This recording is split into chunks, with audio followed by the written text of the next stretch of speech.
महाराष्ट्र के अंदर में भी चुनाव का माहौल चल रहा है दोस्तों। जितने भी पार्टियां हैं, चाहे वो नेशनल लेवल की पार्टी हो या फिर निर्दलीय पार्टी हो, हर पार्टी अपनी अपनी कैंडिडेट को खड़ा किए हैं और उस तरीके से उनको पुश किया जा रहा है।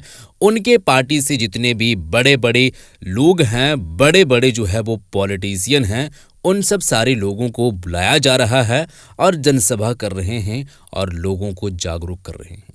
इस दरमियान AIMIM यानी कि ऑल इंडिया मजलिस इत्तेहादुल मुस्लिमीन बैरिस्टर असदुद्दीन अवैसी साहब की पार्टी भी कैंपेनिंग कर रहे हैं और हर तरीके से वो काम कर रहे हैं। जैसे कि आप लोगों को मालूम होगा दोस्तों कि औरंगाबाद की जो है वो पूर्व सांसद इम्तियाज जलील साहब, जो पिछली बार जो है वो सांसद के लिए चुनाव लड़ रहे थे, तो उनकी जो है वो जीत नहीं हुई थी। तो इस बार उन्हें जो है वो विधानसभा से टिकट मिली, यानी कि विधायकी के लिए टिकट मिली और पूर्वी से, औरंगाबाद के पूर्वी से विधायकी के लिए वो चुनाव लड़ रहे हैं दोस्तों। इसके बारे में जो है वो कैंपेनिंग कर रहे हैं और बैरिस्टर असदुद्दीन अवैसी साहब हर जगह पर जा रहे हैं दोस्तों। इस दरमियान में आपको बताना चाहूँगा कि इम्तियाज जलील साहब दी लल्लन टॉप के एक रिपोर्टर से इंटरव्यू दिए और उस इंटरव्यू में एक अहम मुद्दा जो लोग ये जानना चाहते हैं और लोगों को ये लगता है, और ख़ासकर कोई एक बड़े मुस्लिम पॉलिटिशियन हूँ तो उनसे ये सवाल किया जाता है और ये सवाल जो है वो हर तरीके से घुमा फिरा करके किया ही जाता है कि पहले देश या पहले धर्म।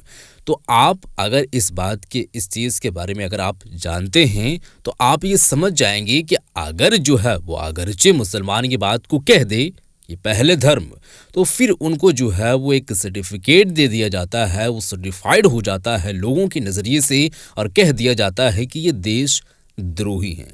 तो ये जो है वो देखने को मिलता है। अब ये इस मामले में जो है वो काफ़ी शानदार विचार रखते हुए काफ़ी शानदार बयान दिए हैं इम्तियाज जलील साहब, और वो बयान में आप लोगों को चाहूँ कि सुनाऊँ। आप उस बयान को सबसे पहले सुने। छोटी सी क्लिप है इनका इंटरव्यू का, एक झलक मैं आप लोगों को दिखाने वाला हूँ। फुल इंटरव्यू तो अभी आप लोगों को हम नहीं दिखाएंगे, लेकिन कुछ जो है वो बातें हैं और ये बातें काफ़ी अहम बातें हैं। तो आप लोगों के सामने हम वीडियो रखते हैं। ये वीडियो सबसे पहले देखें, उसके बाद हम आगे बात करेंगे। ये वीडियो आप लोगों के सामने है। इम्तियाज जलील से पूछना कि पहले धर्म या पहले देश। ये सवाल मुझे किसी ने पूछा था, उसमें एक पत्थर उठाऊं मैं, और मैं अगर आपको पूछूंगी मुझे एक आंख फोड़ना है आपकी, कौन सी देंगे? ये देंगे या ये देंगे? बात में दम है, देखते जाएंगे। नहीं मुझे मतलब भाई, मैं अगर किसी से पूछूंगा भाई साहब मुझे एक आंख फोड़ना है ना आपकी, बोलो ना कौन सी है, ये वाली फोड़ूंगा ये वाली फोड़ना, प्लीज बोलो मेरे को, जल्दी से बोलो कौन सी फोड़ूं कर। सही है। हाँ भाई, ये देश है, ये मेरा मजहब है, दोनों साथ में चल रहे हैं, तकलीफ किसको हो रही है? दोनों चल रहे हैं ना, लेकिन कुछ लोगों कोई की फर्क हो नहीं रही पड़ता है साहब। लेकिन क्या दिक्कत क्या है मालूम क्या, कि आप इस इंतजार में है कि इम्तियाज जलील बोलेगा कि नहीं मेरे लिए मजहब पहले है, तो फिर आप मेरे को सर्टिफिकेट दिला लेंगे कि ये देशद्रोही है करके। नहीं सर, सही है। मेरा मजहब, मेरा ऐसा नहीं होना चाहिए जो है, मेरे मजहब ने, मैं आपको पांडे जी एक बात बताता हूँ, हमारे मजहब ने हमको ये बताया है कि अपने देश से वफादारी, अपने देश से मोहब्बत, ये अगर आप इस्लामिक किताबें अगर पढ़ेंगे तो उसके अंदर आपको अपने मोहब्बत से, अपने देश से कैसी मोहब्बत होनी चाहिए, वफादारी होनी चाहिए। लेकिन आपको सर्टिफिकेट देना है इम्तियाज जलील को क्या बोल रहा है करके।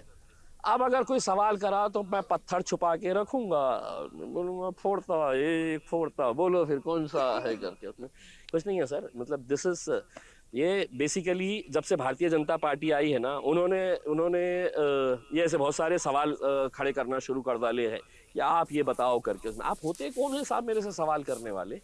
भारतीय जनता पार्टी का वजूद क्या है? आप मेरे से, मैं उनको बताऊं क्या कि जिस दिन 1947 के अंदर ये मुल्क आज़ाद हुआ, पाकिस्तान चला गया, हिंदुस्तानी मुसलमानों ने 15 अगस्त 1947, 26 जनवरी, ये दोनों ही दिन, पहले ही दिन से उन्होंने तिरंगे को अपने सीने से लगाया, तिरंगे को लहराया।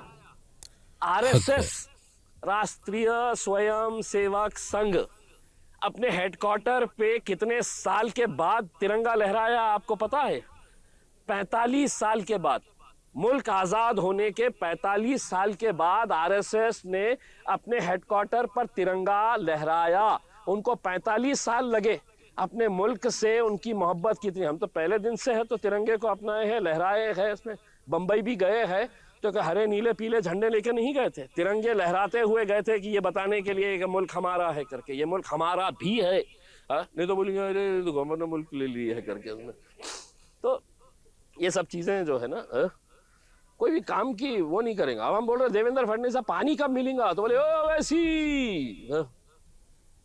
चलिए आखिरी सवाल, आप अपना मुकाबला इस विधानसभा में बीजेपी के कैंडिडेट अतुल सावे से देखते हैं, या फिर महाविकास अघाड़ी के प्रत्याशी से देखते हैं, या फिर जो आपके साथी थे आपको छोड़कर चले गए, या फिर वंचित अघाड़ी जिससे आपका पहले गठबंधन था और बाद में टूट गया? नहीं, मेरे साथी जो मेरे को छोड़ के गए ना पूरी कोशिशें कर ले रहे हैं उसके अंदर कि भाजपा कैसा जीत के आती है करके, जिताने में लगे हुए हैं, लेकिन कोई नहीं होने वाला है। वो 20 तारीख के दिन मैंने आपको जैसा बताया ना, अलग अलग जगह के ऊपर वो बटे हुए होंगे, लेकिन 20 तारीख के दिन जब वोट डालने के लिए जाते हैं ना उसमें, तो ऐसा उनको देखने की जरूरत नहीं रहती, खुद ब खुद उनकी उंगली 6 नंबर पे ऊपर पतंग के ऊपर चले जाती है उसमें। तो मुकाबला हमारा किससे होने वाला है? अगर हमारा अतुल सावे से अगर रहता, अगर वो बहुत मजबूत कैंडिडेट रहते, नरेंद्र मोदी साहब को यहाँ आने की जरूरत नहीं पड़ी होती। आ गए, डरे हुए हैं, हारने वाले हैं, और 3 दिन के अंदर वो भी आने वाले हैं। वो भी आने वाले हैं से इशारा करते हैं योगी आदित्यनाथ की तरफ, और आपकी सारे समर्थक जो है वो हंसने लगते हैं। आप ने बड़ी बेबाकी से सारे सवालों के जवाब दिए। चलते चलते एक बात और बता दी, आपके एक दोस्त है, उनसे भी आपकी बड़ी लड़ाई होती रहती, अबू आजमी। अबू आसिम जो है ना, अभी फिलहाल जो है वो भारतीय जनता पार्टी के इशारों के ऊपर काम कर रहे हैं। समाजवादी पार्टी के प्रत्याशी हैं। हाँ, लेकिन देखिए महाविकास आघाड़ी के अंदर उनको 2 टिकटें मिली है, 2 सीटें मिली है, एक उनकी खुद की सीट है और एक भिवंडी की सीट मिली है। लेकिन उन्होंने कितनी सीटों पे लड़ा रहे हैं पता है? जहां पर MIM मजबूत है, धुलिया में कैंडिडेट, मालेगांव में कैंडिडेट, इम्तियाज जलील के खिलाफ कैंडिडेट, वारिस पठान के खिलाफ कैंडिडेट। किसके इशारों पर किया जा रहा है? ये भारतीय जनता पार्टी के देवेंद्र फडणवीस के इशारों के ऊपर ये किया जा रहा है। आप जब ये कहते हो कि पार्टी चुनाव लड़ने का अधिकार है, आप भी तो समाजवादी पार्टी के खिलाफ उत्तर प्रदेश में कई सारी सीटों पे चुनाव लड़ते हो। नहीं, मेरा ये है कि मैं गठबंधन का हिस्सा नहीं हूँ, मैं अपने मर्जी का राजा हूँ। मुझे 288 लड़ने का है, मैं 288 लड़ सकता हूँ, मैं अपने मर्जी का राजा हूँ, किसी का मेरे ऊपर कोई कंट्रोल नहीं है। तुम्हारा तो कंट्रोल है भाई साहब। उन्होंने बोला फ्रेंडली फाइट है। इकाई की फ्रेंडली फाइट है, इलेक्शन में कोई फ्रेंडली नहीं रहता है, उसके अंदर कोई 200 कुछ नहीं रहता है। हा? आपको 2 सीटें मिली, 2 के ऊपर लड़ना था करके, आप 2 के चक्कर के अंदर अबू आसिम साहब इंशाल्लाह तुम्हारी गोवंडी की सीट भी गयो। आपने कैंडिडेट उतार दिया? उतारे, आखिरी के 5 मिनट में हमने भी AB फॉर्म दौड़ाए। अबू आसिम ने अपने कैंडिडेट को 2:30 बजे भिजा यहाँ पे, वो बेचारा ऐसा खामोशी से बैठा हुआ AB फॉर्म लेके कि अब डाल दूंगा करके। लेकिन हमारे भी पंटरा घूम रहे थे वहाँ पे, बोले साहब उन्हें ला लिया समाजवादी का। मैं बोला ला ले दे, 5 मिनट पहले मैं भी अबू आसिम के खिलाफ 5 मिनट पहले डलवा दिए फॉर्म, अब लड़ो। तो आप लोग की ऐसी लड़ाई चल रही है? लड़ाई फ्रेंडली फाइट। वाह। तो अब तक तो आप लोग बातचीत से समझ चुके होंगे इम्तियाज जलील के किरदार को, इम्तियाज जलील की बातचीत के तरीकों को, और इनके हाजिर जवाबी को, और इनके ढेर सारे आरोपों को, और नाम लेकर जो इन्होंने आरोप लगाए, इसको जनता तोलेगी, इसको टटोलेगी। तो जी हाँ दोस्तों, छोटी सी वीडियो थी, छोटी सी क्लिप थी जो आप लोगों ने देखे हैं, और ये जाते जाते अबू आसिम आज़मी के भी बारे में कुछ बातें कह दिए हैं, और ये बात को कह दिए हैं कि फ्रेंडली फाइट है। लेकिन ये बात सच है कि बीजेपी के इशारे पर वो चल रहे हैं, क्योंकि जहाँ जहाँ पर भी कैंडिडेट मजबूत है AIMIM की, वहीं पर ये अपनी कैंडिडेट को उतार रहे हैं और वहीं से ये लड़ाने की कोशिश कर रहे हैं। तो ये इशारा किन का हुआ आप समझ लीजिए। हालांकि ये अंदरूनी तौर पर ये बातें की जाती है, लेकिन ऊपरी तौर पर ये बातें को पूरी तरीके से धरातल में उतारने की कोशिश नहीं करते हैं, क्योंकि लोगों को पता चल जाता है। लेकिन वही बात होती है ना कि लोग तो एक्सपेक्ट करते हैं, लेकिन आपसे भी कई ज़्यादा गुना जो है वो माइंडेड आदमी बैठे हैं, वो समझ जाते हैं। बहरहाल दोस्तों, आप लोगों ने बात को समझ चुके हैं, आप वीडियो को देखें। और यहाँ पर इम्तियाज जलील साहब के बारे में जब ये सवाल किए गए कि पहले धर्म या देश, तो वो क्या शानदार विचार रखते हुए जवाब दिए हैं, वो भी आप लोग देख चुके हैं।